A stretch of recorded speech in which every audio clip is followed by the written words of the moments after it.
And now, Anthony Gallegos on his karate class, part 1.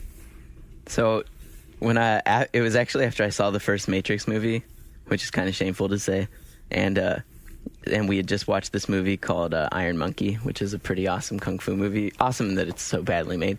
But we decided we wanted to learn kung fu, and I didn't know anyone that could teach us kung fu in my little podunk town, but I did know this crazy Filipino dude who knew Kempo, which is like, basically it's an American martial art, but it's basically kung fu with all the prettiness taken out, and it's just made about how bad you can hurt someone. That sounded cool to us, and he was kind of hard up for money at the time, so he said he would give us private lessons for $40 a week, which equated to $20 per session, and they were always like 3 hours long, and there was only 4 of us, so we were basically getting private lessons for like $20. And he's a double black belt. I mean, he's amazing. And so we ended up, we used this old building that we found, and we converted into a dojo, and then we started training. And within like the very first day, I knew something was up when he was making us fight each other.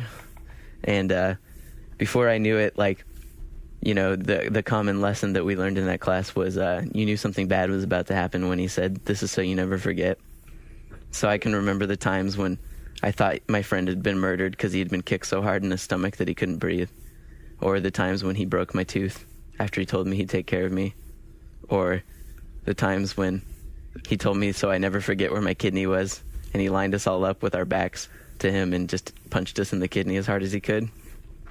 And the weird thing is that we were all in this mindset where we kept paying for this over and over again. And we started looking forward to the fight nights on Thursdays. And it was just crazy, the type of person that this guy somehow was changing us into, where like I would get so mad at my friends when we'd be fighting that they'd score a good hit on me and we'd go back to our starting positions and I'd just slug them in the back of the head when they weren't looking. And that was totally like not me at all. But, you know, the class got pretty crazy. Eventually we learned things like ground fighting, which involved me being bitten so hard that I had blood running down the side of my body. Or another time when he brought in this other guy from another school and he was fighting him and he punched him so hard in the mouth that his lip split up all the way up to his nostril. That was rad. And then like the only reaction was like, "Please wipe the blood off the mat." So, you know, I've done some serious karate times, and I still feel like I've never met a person in this life that could ever beat up that guy. Like, think about the most hardcore fighter you know in the world. They don't have shit on the tiny Filipino man that used to beat the shit out of me. Thank you, Anthony, for taking the initiative to protect yourself and others.